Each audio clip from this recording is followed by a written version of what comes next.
Today, we dive deep into the enigmatic world of artifacts that defy explanation. These relics, discovered across various corners of the globe, challenge our understanding of history, technology, and even reality itself. Antikythera mechanism. Our first artifact takes us to the depths of the Aegean Sea, where the Antikythera mechanism was discovered in a shipwreck. Dating back over 2,000 years to ancient Greece, this device is often referred to as the world's first computer. It features a complex system of bronze gears, meticulously crafted to predict astronomical positions and eclipses with remarkable accuracy. The mechanism was found in 1901 by Greek sponge divers off the coast of the island of Antikythera. Initially appearing as a corroded lump of metal, further examination revealed its extraordinary nature. The device, housed in a wooden box, consists of at least 30 meshing gears. It tracks the cycles of the moon, the movements of the planets, and even the dates of the Olympic Games. One of its most fascinating features is its ability to predict solar and lunar eclipses. This required a sophisticated understanding of the cycles of the sun and moon, incorporating differential gearing, a technology not seen again until the 16th century. It also tracks the Metonic cycle, a 19-year period crucial for ancient calendars. The creation of the Antikythera mechanism raises numerous questions. How did the ancient Greeks develop such advanced technology? Who designed it? And why did this knowledge disappear after the fall of the Roman Empire? Some speculate it was inspired by earlier lost technologies, possibly involving figures like Archimedes or Hipparchus. Housed today in the National Archaeological Museum in Athens, the Antikythera mechanism continues to captivate researchers. Modern technologies like 3D imaging and X-ray analysis have uncovered more about its construction and function, but many mysteries remain. The Antikythera mechanism stands as a powerful reminder of the ingenuity of our ancestors, challenging our assumptions about ancient technological capabilities. It invites us to rethink the history of human innovation and remain ever curious about the marvels of our ancient world. Piri Reis map. Next, we travel to the early 16th century to examine the Piri Reis map, created by the Ottoman admiral and cartographer Piri Reis in 1513. This map is not only a remarkable piece of cartographic history, but also a source of great mystery and debate. The Piri Reis map stands out for its detailed depiction of the Atlantic coastline, including parts of Europe, Africa, and the Americas. What makes this map truly astonishing, however, is its portrayal of Antarctica, centuries before the continent's official discovery in 1820. Even more perplexing is the fact that the map shows Antarctica not as a frozen wasteland, but as a landmass free of ice, suggesting a knowledge of the continent's geography long before modern exploration and scientific study. The origins of the information on the Piri Reis map are shrouded in mystery. Piri Reis himself claimed that his map was based on a compilation of older maps, some of which he attributed to ancient Greek and Egyptian sources. This claim has led some researchers to speculate that Piri Reis had access to knowledge from lost civilizations, possibly even ancient seafaring cultures that explored the globe long before known history.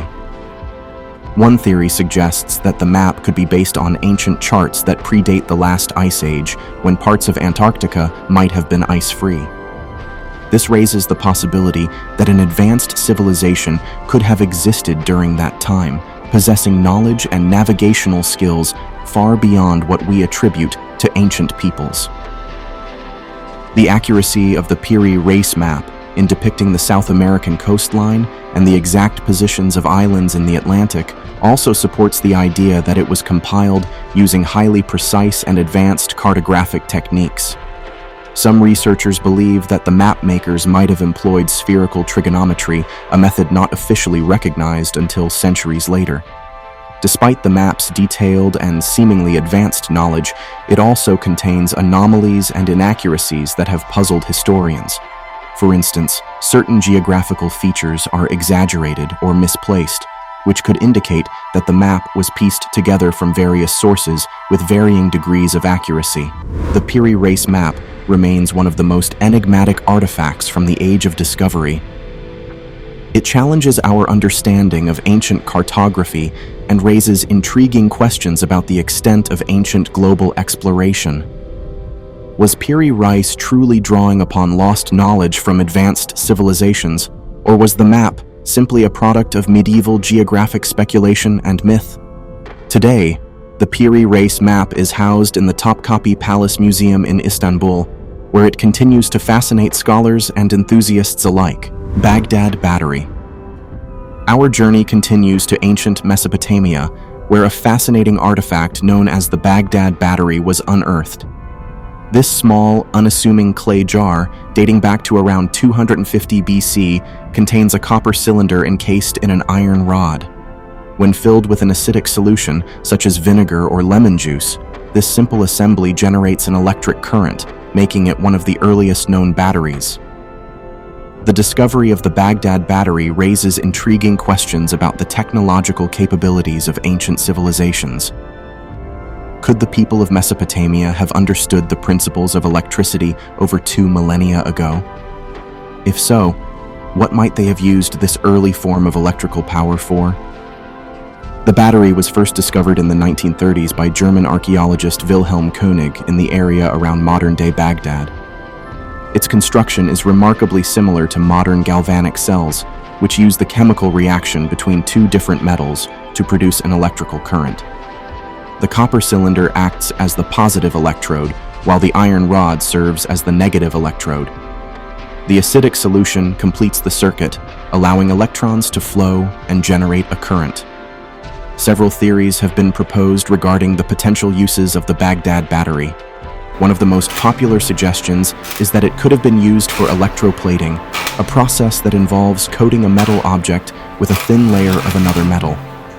This would have been useful for decorative purposes, allowing artisans to create gold-plated jewelry or other items. Another theory is that the battery might have had a religious or medicinal purpose. Some researchers speculate that the mild electric shock produced by the battery could have been used in rituals or as a form of early medical treatment. It's also possible that the battery had a symbolic or ceremonial function, representing the power and ingenuity of the civilization that created it. Despite these theories, there is no definitive evidence to confirm the exact purpose of the Baghdad Battery. Its discovery has sparked considerable debate among historians and archaeologists, with some even questioning whether it was intentionally designed to generate electricity or if its resemblance to a battery is merely coincidental. What is clear, however, is that the Baghdad Battery challenges our understanding of ancient technology and the capabilities of early civilizations. It suggests that our ancestors may have had knowledge and skills that have been lost to history, prompting us to reconsider what we know about the development of science and technology. Ulfbert Swords. Our final artifact is the Ulfbert Sword, a Viking weapon of unparalleled craftsmanship and mystery. Forged between the 9th and 11th centuries, these swords are renowned for their exceptional quality and the purity of their metal, which rivals the steel produced during the Industrial Revolution. The Ulfbert swords are inscribed with the word Ulfbert, a mark that has sparked much speculation and intrigue among historians and archaeologists. The Ulfbert swords were made from a type of high-carbon steel known as crucible steel, which contains fewer impurities and a higher carbon content than the iron typically used in Europe at the time. This steel was incredibly strong and flexible, making the Ulfbert swords both formidable weapons and technological marvels.